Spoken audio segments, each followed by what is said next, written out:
പാലിച്ചു പോരുന്ന കുറെ കാര്യങ്ങളിൽ അവര് അധികം അങ്ങോട്ട് ഫിറ്റ് ആവില്ല.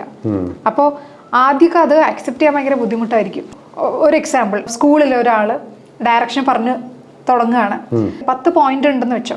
ഫസ്റ്റ് 2 പോയിന്റ് കഴിയുമ്പോൾ ഈ ആൾ ഔട്ടാ, he or she won't listen. അവരിങ്ങനെ ഇങ്ങനെ അയാൾ നോക്കിയിരിക്കും, but they won't be listening. ഭയങ്കര അത് ഫോക്കസ് ചെയ്യാൻ പറ്റില്ല. അതാണ് ഒരു വേറൊരു attention.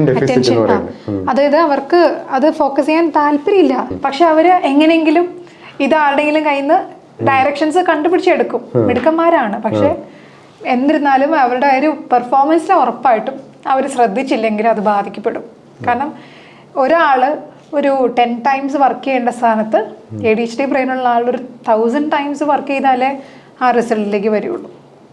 because he is not able to focus. അതാണോ